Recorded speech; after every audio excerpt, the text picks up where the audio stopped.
Hello everyone, welcome to our YouTube channel. और आज की वीडियो में हम CUET PJ के सिलेबस से कुछ इंपॉर्टेंट टॉपिक्स कवर करने वाले हैं।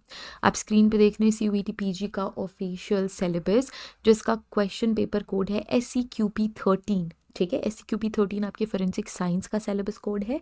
एंड इसी सिलेबस के कुछ टॉपिक्स हम कवर करने वाले हैं आज की वीडियो पे, जो है सेक्शन 120A 299 300 302 एंड जितनी भी पॉसिबल सेक्शंस हम इस वीडियो में कवर कर पाएंगे वो हम कवर करने वाले हैं। ओके, अगर आप एस्पायर कर रहे हैं CUET PG 2024 एग्जामिनेशन के लिए, तो आप हमारी क्लासेस ज्वाइन कर सकते हैं, जो कि हमारे एप्लीकेशन पे अवेलेबल है। एप्लीकेशन का लिंक आपको डिस्क्रिप्शन में मिल जाएगा, वहाँ से ज्वाइन कर सकते हैं। सो सारा का सारा सिलेबस आपको एप्लीकेशन में मिलेगा, वीडियो लेक्चर्स मिलेंगे, PDF नोट्स मिलेंगे। अगर आप हमारा कोर्स फॉलो करेंगे तो आपको कोई भी बुक फर्दर किसी चीज़ की ज़रूरत नहीं होगी। आपके सिलेबस के अकॉर्डिंग ही कोर्स को बनाया गया है, तो you just have to enrol and study for the examination. इसमें आपको यूनिट वाइज MCQ भी मिल जाएंगे, मॉक टेस्ट भी मिल जाएंगे, जो कि सिमिलर होगा आपके CUET PG एग्जामिनेशन के जैसे। ओके, तो जैसे CUET PG में होता है, अगर आप एक क्वेश्चन करेक्ट करेंगे तो आपको +4 मार्क्स मिलेंगे, और अगर आप एक क्वेश्चन गलत करते हैं, अगर आप सही करेंगे तो +4, अगर आप गलत करते हैं तो -1। तो इसी तरीके से आपके एप्लीकेशन में भी मार्किंग सिस्टम होगी। अगर आप एक क्वेश्चन सही करेंगे आपको 4 मार्क्स मिलेंगे, अगर आप गलत भी करते हो तो -1 मिलेंगे। इस तरीके से एग्जाम आते आते आपको ये समझ में आने लग जाएगा कि किस तरीके के क्वेश्चन को अटेम्प्ट करना है। अगर आप बिल्कुल ही क्लूलेस हो तो आप उसको बाद में अटेम्प्ट करेंगे। जिस तरीके से CBT मोड में आप पेपर देने वाले हैं, एग्जैक्टली वैसे ही मॉक टेस्ट आपको हमारे कोर्स में भी मिलेंगे। सो आपको वो ज़रूर अटेम्प्ट करने हैं। सो आप ज्वाइन कर सकते हैं हमारी क्लासेस, लिंक डिस्क्रिप्शन में है, कोर्स की लिंक भी आपको डिस्क्रिप्शन में मिल जाएगी। अगर आप रीच आउट करना चाहते हैं हम तक, तो आप हमें टेक्स्ट कर सकते हैं व्हाट्सएप सपोर्ट नंबर पे, वो भी आपको डिस्क्रिप्शन में मिल जाएगा। So let's start today's class, जिसमें हम इंडियन पीनल कोड 1860 के कुछ इंपॉर्टेंट टॉपिक्स कवर करने वाले हैं। अब आप जो स्क्रीन में PDF देख रहे हैं, ये हमारा स्पेसिफिकली क्रिएटेड PDF है, जो हमने कोर्स के लिए बनाया है। ठीक है, इसमें बिल्कुल भी एक्स्ट्रा चीज़ें नहीं दी गई हैं, टू द पॉइंट आपको टॉपिक्स मिलेंगे। जैसे कि आपके यहाँ पे फर्स्ट क्या है, offences that pertains to person, basically offence against the person, section 120A 299 300, तो आपको इसी ही पैटर्न में मिलेंगे। Section 120A, section 299, section 300, section 302, section 304A, section 304B, section 307। सो बिल्कुल इसी ही पैटर्न में देखो, 304A 4B 307 309 होगा आगे। सो हमने स्पेशली आपके सिलेबस के अकॉर्डिंग ही PDFs को क्रिएट किया है, तो you don't have to just go through books, मोटी मोटी बुक लेके बैठ के टाइम वेस्ट करने की आपको बिल्कुल भी ज़रूरत नहीं है। Enrol in our classes and just start your preparation, जिससे आप कम से कम टाइम में भी सॉलिड प्रिपरेशन कर सकते हैं। ठीक है, so let's start with section 120A, criminal conspiracy से रिलेटेड है। हम इंडियन पीनल कोड IPC, अच्छा 3 कोड्स इंपॉर्टेंट है आपके फोरेंसिक्स में और लॉ में भी। एक है CRPC प्रोसीजर कोड है, फिर है इंडियन पीनल कोड IPC, फिर है IEA that is Indian evidence act. तो इसके ही इंपॉर्टेंट सेक्शंस है। देखो यहाँ पे ये IPC के सेक्शंस है, यहाँ से CRPC शुरू है। देखो यहाँ पे इन्होंने बोल्ड नहीं किया इसको, but CRPC and Indian evidence act, जितने भी इंपॉर्टेंट सेक्शंस हैं वो सारे हम कवर करेंगे, right. First section, section 120A, that is related to criminal conspiracy. ये क्रिमिनल कॉन्स्पिरेसी से रिलेटेड है। इजी वर्ड्स में देखेंगे what is the definition of criminal conspiracy. Main आपको ये तो याद ही रखना है that section 120A is related with criminal conspiracy when 2 or more person agree to do or cause to be done an illegal act, an act which is not legal by the, like it happens to be in illegal means। Illegal चीज़ें क्या होती है, हमारे देश में एक law है, हर एक जगह का एक रूल होता है। चाहे आप कॉलेज में जाओ, चाहे आप स्कूल जाओ, चाहे आप किसी भी पर्टिकुलर प्लेस में जाओ, इवन आपके घर में भी कुछ सेट रूल्स हैं। आपकी मम्मी ने या फिर आपके पापा ने ये रूल्स बनाए नहीं है, इट्स अनसेट रूल है ना, कि जैसे लेट नाइट तक आपको बाहर नहीं रहना है, या फिर यू हैव टू ईट, खाना बनाया, तो it is kind of a rule, है ना। ऐसा कुछ क्रिमिनल ऑफेंस नहीं करोगे अगर आप वो वायलेट करते हो तो, but still you have some rules in the house as well.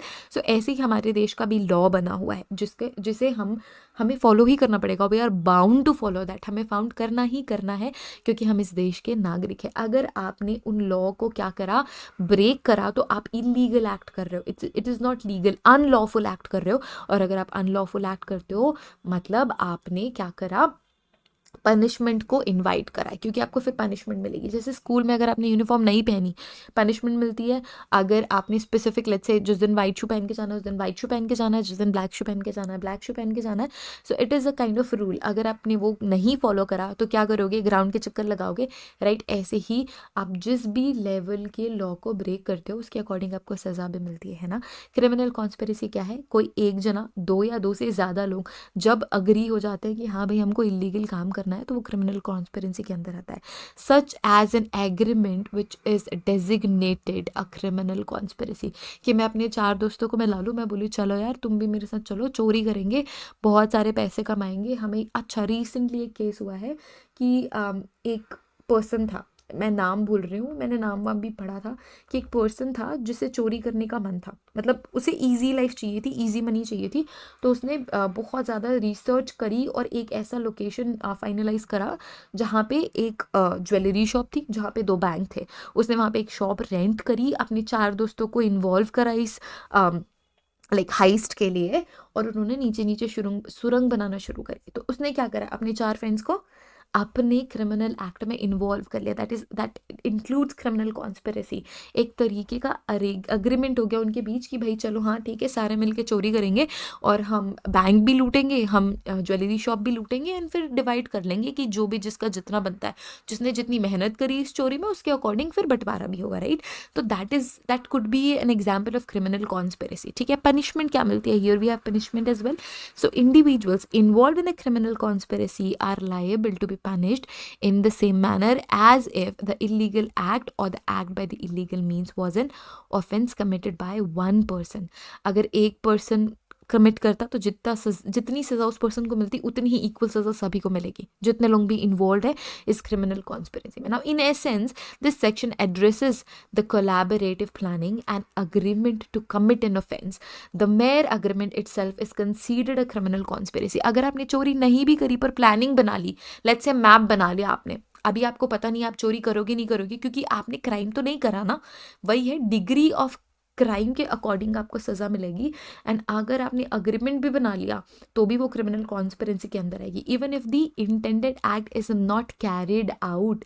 आपने सिर्फ सोचा कि आप चोरी करोगे, आपने रेंट कर लिया, चलो आपने सुरंग बनानी भी शुरू नहीं करी है, बट स्टिल अगर आपने अग्रीमेंट कर लिया तो वो क्रिमिनल कॉन्स्पिरेसी के अंदर आ जाएगा। ठीक है, the focus here is on the agreement and potential harm it may cause, है ना। यहाँ पे फोकस किस पे है कि अग्रीमेंट पे फोकस है, भाई कितने लोग मिलके क्रिमिनल एक्ट करने की प्लानिंग कर रहे हैं, और पोटेंशियल हार्म क्या हो सकता था, हुआ नहीं है बट क्या हो सकता था, उसके अकॉर्डिंग सजा मिलेगी। Next section we have is section 299, really very important section, Indian penal code का बहुत इंपॉर्टेंट सेक्शन है, that is related to culpable homicide, बहुत इंपॉर्टेंट। ठीक है, नाउ डेफिनेशन सबसे पहले पढ़ेंगे। Now whoever causes death by doing an act with the intention of causing death or with the intention of causing such bodily injury as is likely to cause death, or with the knowledge that he is likely be dead with this act, वो होगा culpable homicide. देखो कुछ नहीं है, ये specifically homicide ही है, but it is culpable homicide. 2 चीज़ें यहाँ पे कंफ्यूज करती है बच्चों को, culpable homicide amounting to murder, culpable homicide not amounting to murder. तो देखो जो कल्पेबल होमिसाइड है, मतलब मुझे ये पता है कि अगर मैं किसी के सर में आयरन रॉड से मार रही हूँ तो उसकी डेथ हो सकती है, मेरा इंटेंशन भी वही है ना। मेरा इंटेंशन क्या है, उसको बहुत सीरियस बॉडीली हार्म करूँ, या फिर मुझे उस पर इतना ज़्यादा गुस्सा आ रहा है कि मेरा बस मन कर रहा है कि उसे जान से ही मार दूँ, है ना। मेरी प्लानिंग भी वही है, मेरा इंटेंशन भी वही है कि भाई बस मार दो इसे। ठीक है, सो इंटेंशन इज देयर। ठीक है, अब मुझे ये भी पता है कि जिस तरीके की बॉडीली इंजरी, अब मैं उस आयरन रॉड से उसके पैरों पे भी मार सकती हूँ, बट मेरा इंटेंशन क्या है कि इसे बहुत सीरियस हार्म हो, ये मर जाए। सो इसलिए मैंने क्या किया, अपने आयरन रॉड से उसके सर पे मारने की प्लान करी।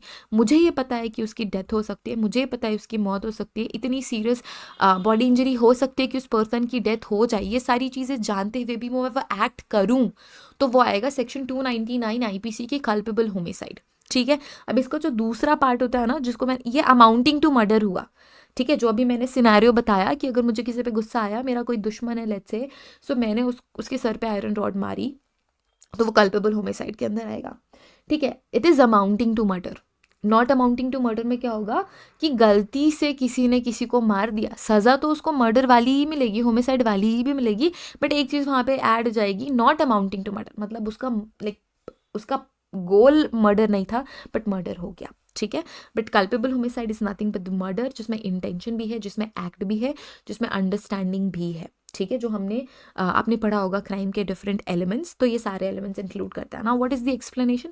Now intention is to cause death और bodily injury and knowledge that such act is likely to cause death are essential elements. Punishment क्या है? whoever commits culpable homicide is liable to punish the under IPC, ठीक है। Depend करता है murder हुआ नहीं हुआ, मतलब लाइक डेथ हुई नहीं हुई, उसके अकॉर्डिंग पे इट वेरीज। नाउ क्लासिफिकेशन क्या है इस पर्टिकुलर एक्ट की? तो ये culpable homicide non bailable offence है, it is non bailable, cognizable and it is triable in session court.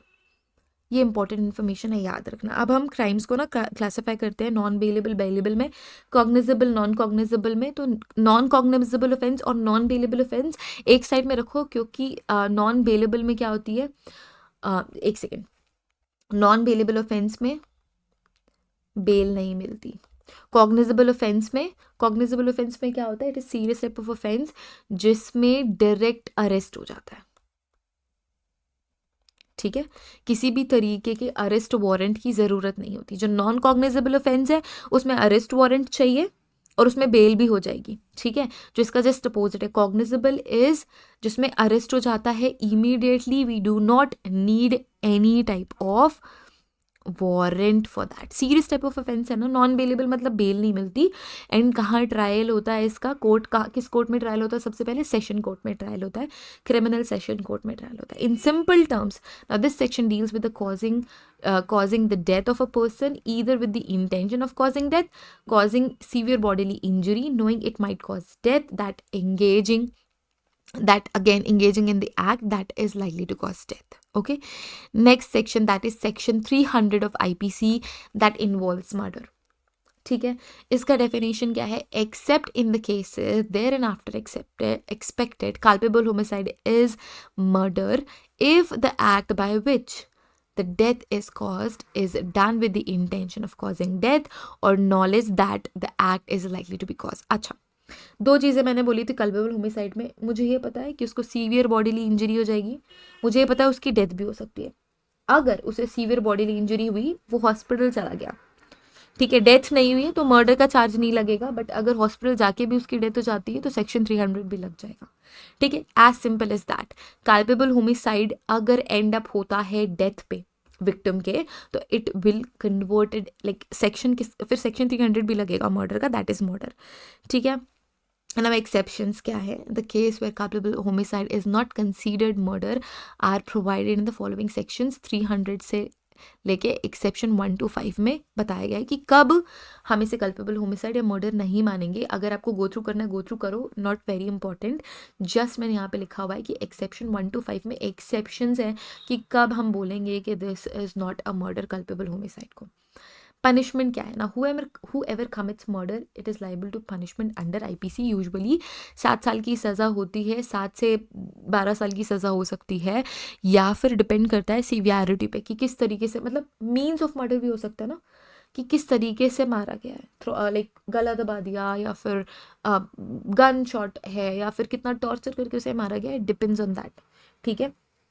Classification क्या है? मर्डर कभी भी ऐसे यूजुअली आपसे नहीं पूछेगा कितनी साल की सज़ा, डाउरी डेथ में पूछ सकता है, ठीक है, डाउरी डेथ में आपको पूछ सकता है, बट ऐसे मर्डर वर्डर में नहीं पूछेगा कि how many years of like punishment, like कितने पनिशमेंट मिली, कितने साल का इम्प्रिजनमेंट मिला, ये नहीं पूछता स्पेसिफिकली। बट हाँ, ये चीज़ आपको पता होनी चाहिए कि कौन से सेक्शन में मर्डर बताया गया है, ठीक है। क्लासिफिकेशन क्या है? ऑफकोर्स नॉन बेलेबल होगा, बेल नहीं मिलेगी, कॉग्निजेबल तुरंत अरेस्ट हो जाएगा, सेशन कोर्ट में ट्रायल होता है। Next section 302 punishment for murder. अब 300 किसके लिए था? मर्डर के लिए था, जिसमें मर्डर हम डिफाइन कर रहे हैं। 302 में पनिशमेंट है। अच्छा, बच्चे यहाँ पे भी कंफ्यूज हो जाते हैं कि सेक्शन 300 मर्डर से ही रिलेटेड है, चाहे पनिशमेंट भी हो चाहे उसका एक्सप्लेनेशन भी हो, बट नहीं, 302 में स्पेसिफिकली पनिशमेंट के बारे में बात करी गई है। 300 में स्पेसिफिकली मर्डर के डेफिनेशन के बारे में बात करी गई है। Now whoever commits murder shall be punished with death और imprisonment of life and also liable to fine. Fine भी हो सकता है, जिंदगी भर की कारावास भी हो सकती है, मतलब इम्प्रिजनमेंट फॉर लाइफ हो सकता है। सिवियरिटी को देखते हुए डेथ पेनल्टी भी मिल सकती है। तो it depends on the severity of crime which has happened. Now classification क्या है? अगेन बेलेबल तो है ही नहीं, कॉग्निजेबल है, सेशन कोर्ट में ट्रायल होगा। नेक्स्ट जो सेक्शन है वो है सेक्शन 304A, जो कि हम नेक्स्ट वीडियो में डिस्कस करेंगे। Let's end this video here. If you are interested to join our classes for CUET PG 2024 you can join the course, link आपको डिस्क्रिप्शन में मिल जाएगा। You will get the complete study material, you get the complete syllabus of CUET PG forensic science and अगर criminology से कर रहे हो तो क्रिमिनोलॉजी का भी available. So if you are like looking for the preparation, एक प्रॉपर प्रिपरेशन जिसमें आपके MCQs भी है, मॉक टेस्ट भी है, so our course is there, you can join that. All the best for your preparation, everyone. I hope you crack your CUET PG examination and you get the your desired university for masters. I hope this video is helpful. If this is helpful, like this video, share this video with your friends ताकि वो भी preparation कर सके. Join our course available in our application. Application का नाम है Diksha's Learning Lab. So see you there. Bye everyone.